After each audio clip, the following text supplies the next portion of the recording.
पाकिस्तान में शनिवार देर रात भयानक हमला हुआ है जिसमें करीब 12 सैनिक मारे गए हैं।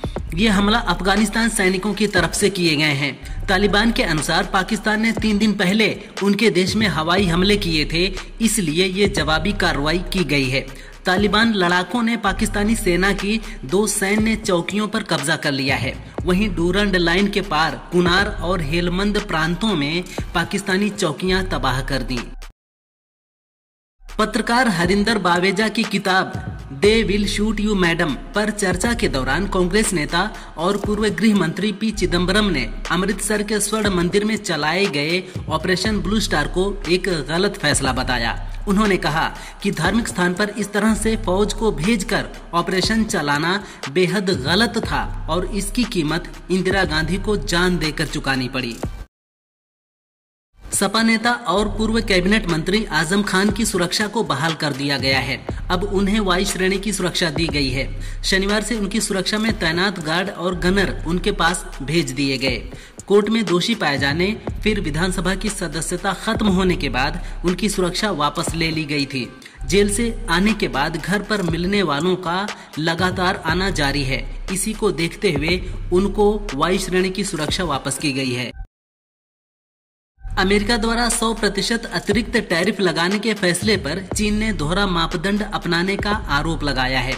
चीन के वाणिज्य मंत्रालय के प्रवक्ता ने कहा, इन कार्रवाइयों ने चीन के हितों को गंभीर रूप से नुकसान पहुंचाया है और दोनों पक्षों के बीच आर्थिक एवं व्यापारिक वार्ता के माहौल को गंभीर रूप से कमजोर किया है। चीन लड़ना नहीं चाहता, लेकिन लड़ने से डरता भी नहीं है। यदि आवश्यक हुआ तो वह जवाबी कार्रवाई भी करेगा।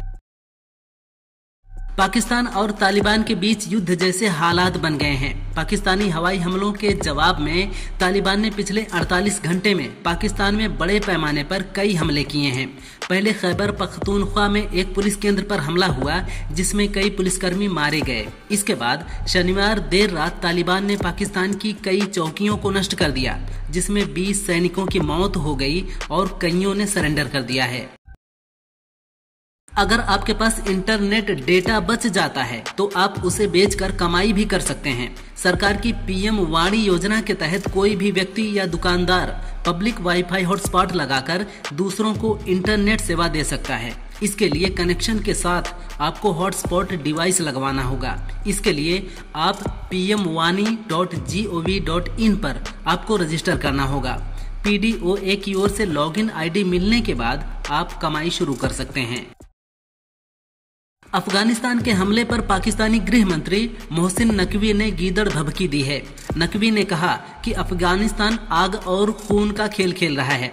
अफगानिस्तान को भी ऐसा जवाब दिया जाएगा जैसा भारत को दिया गया था, ताकि वह पाकिस्तान को बुरी नजर से देखने की हिम्मत न करे। नकवी ने कहा कि पाकिस्तानी सेना चौकस है और अफगानिस्तान को हर ईंट के जवाब में पत्थर से जवाब दिया जा रहा है। झांसी में पंचायती राज राज्य मंत्री प्रोफेसर SP सिंह बघेल ने अखिलेश यादव पर जमकर हमला बोला। उन्होंने कहा, पूर्व सीएम मुलायम सिंह यादव जमीनी नेता थे, जबकि उनका बेटा अखिलेश यादव ट्विटर पुत्र हैं और जमीनी संघर्ष नहीं कर सकते। वहीं अखिलेश आजम की मुलाकात पर कहा, जब आजम जेल गए थे तब अखिलेश को उनसे जेल में जाकर मिलना चाहिए था, जिससे उनकी तन्हाई कम होती, लेकिन अब घर जाकर मिलने की बड़ी याद आ रही है। सपा गुटबाजी को समाप्त करने के लिए प्रयासरत है। पार्टी नेतृत्व कार्यकर्ताओं पर कड़ी नजर रख रहा है ताकि गुटबाजी को बढ़ने से रोका जा सके। अखिलेश यादव ने जिलाध्यक्षों को कार्यकर्ताओं से संवाद बनाए रखने के निर्देश दिए हैं। सोशल मीडिया पर पार्टी विरोधी गतिविधियों में शामिल कार्यकर्ताओं पर कार्रवाई की जाएगी। सपा 2027 के विधानसभा चुनावों में बेहतर प्रदर्शन के लिए अनुशासन बनाए रखने पर जोर दे रही है।